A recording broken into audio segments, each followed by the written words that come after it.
नमस्कार. श्री स्वामी समर्थ. जय जय स्वामी समर्थ. आज स्वामी तुम्हाला जीवनाचे असे सार सांगणार आहे.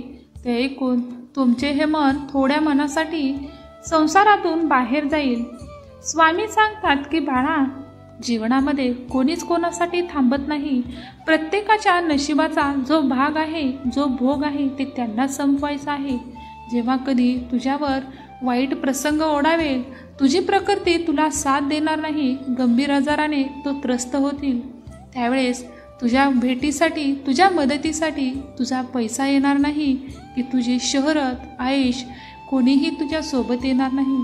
कारण देव आणि कर्म हे कधीच गरीब श्रीमंत याचा भेदभाव करत नाही. कारण कर्मापुढे सर्व काही सोपे आणि साधेच आहेत आणि सर्व काही समान आहेत. हा तर सारा प्रत्येकाच्या मनाचा आणि संसाराचा बाजार आहे. इथे प्रत्येकजण माझी ही गोष्ट, माझे हे धन, माझे ती श्रेष्ठ यामध्ये गुंतलेला आहे. पण बाळा, ज्यावेळेस खरंच तुझा दिवस शेवटचा असेल, त्यावेळेस फक्त तू त्याला तुझी साथ असेल. कारण त्यावेळेस तू आणि तुझा काळ या दोन गोष्टीच तुम्हाला निभवायच्या असतात. इथे प्रत्येकाला तू कितीही मौल्यवान समज, त्यांच्यासाठी तू कितीही वेळ काढ, पण तुझ्या भावनाची आणि तुझ्या कष्टाची किंमत तेव्हाच होते ज्यावेळेस तू हा देह टाकून बाहेर जातो आणि त्या देहामध्ये तुला कधीही येण्याची परवानगी मिळत नाही. त्याचवेळी तुला या लोकांकडून, या पृथ्वीकडून, या सांसारिक व्यक्तीकडून चांगला हा शब्द ऐकायला मिळेल. अरे, सध्याचेच उदाहरण आहे की कितीही श्रीमंत, कितीही मोठा व्यक्ती असेल तर नियतीच्या पुढे आणि मृत्यूच्या पुढे कोणाचे चालत नाही. मग कशासाठी हा हेवा, कशासाठी हे सर्व काही? कधी ना कधी आपल्याला हे जग सोडायचे आहे. फक्त आपल्यासोबत काय येईल याचा विचार कर. तुझा पैसा इथेच राहणार आहे, तुझी गाडी, घोडी, तुझी सुंदर पत्नी, तुझा सुंदर पती, मूल, बाळ, सर्व काही तुला इथेच तर ठेवायचे आहे.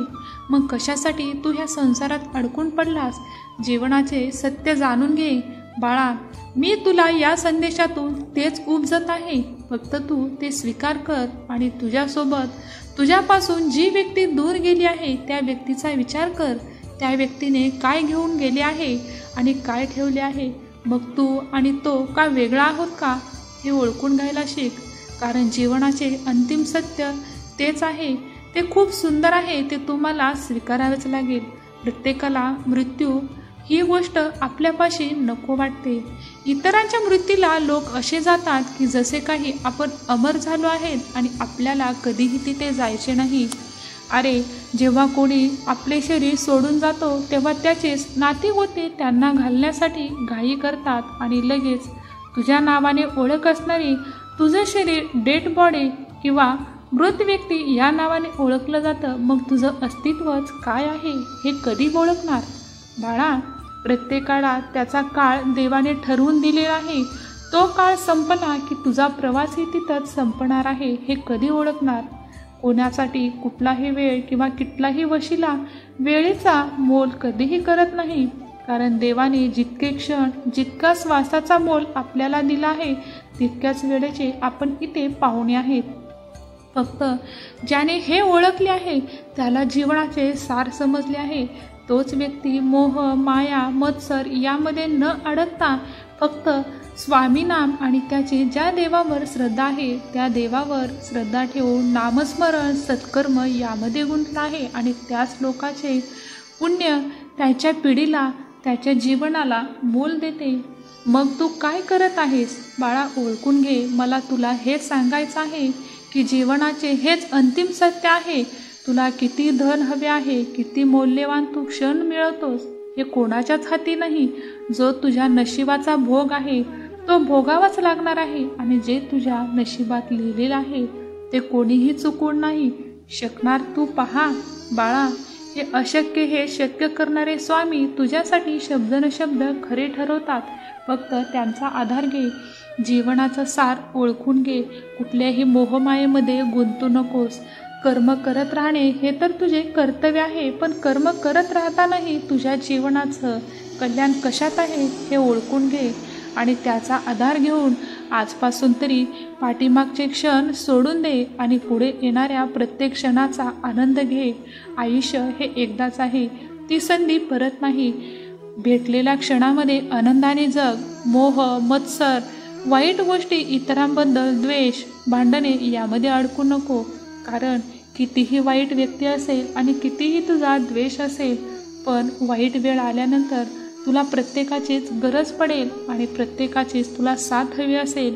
तुझ्या डोळ्यामध्येही त्यांना भेटण्यासाठी नक्कीच अश्रू येतील, पण देव तुला ती संधी परत देणार नाही. त्यामुळे जोपर्यंत इथे पाहुण आहेस तोपर्यंत सर्वासाठी जग आणि सर्वात पहिले स्वतःसाठी जगायला शिक. ज्या दिवशी तू स्वतःसाठी जगलास तोच दिवस तुझा आहे. कारण रोज तू कित्येक जणांसाठी, तुझ्या परिवारासाठी किती कष्ट करतो आणि तुझ्या जीवनातील पूर्ण वेळ तू त्यांच्यासाठी देतोस.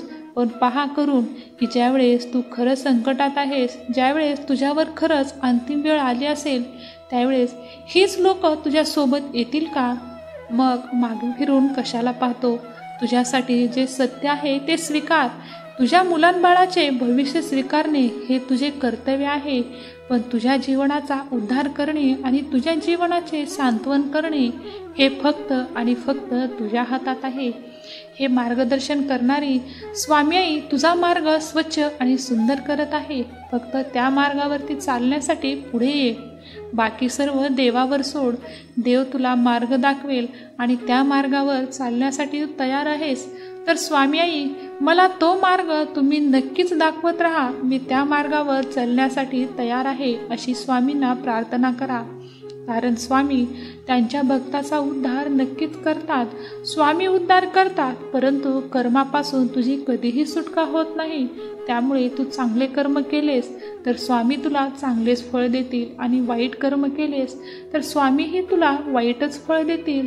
कारण स्वामींकडेही गरीब, श्रीमंत, काळा, गोरा, आपला, तुपला हा कुठलाही भेदभाव चालत नाही. त्यांच्याकडे त्यांची सर्व लेकरे हे एकच आहेत. त्यांच्यासाठी आपण ही एक माळ आहोत आणि आपण म्हणजे स्वतः त्या माळेतला एक मणी आहोत. मग स्वामी आपल्याकडे पाहताना फक्त माळ म्हणूनच पाहतील, तर त्यामध्ये आपण मणी बनून स्वामींच्या गळ्यामध्ये कसे जायचे हे आपल्या हातात आहे. त्यासाठी तुला फक्त आधार घ्यायचा आहे ते स्वामी नामाचा आणि स्वामी सेवेचा, सत्याचा, चांगुलपणाचा.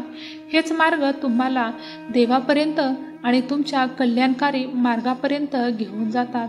तुम्हाला स्वामींचा हा संदेश कसा वाटला आणि स्वामींवर तुमचं प्रेम, विश्वास आणि श्रद्धा असेल तर नक्कीच स्वामींना प्रार्थना करा की स्वामी आई माझ्याकडून अशीच अखंड सेवा करून घ्या आणि माझ्या सेवेमध्ये कधीही खंड पडू देऊ नका.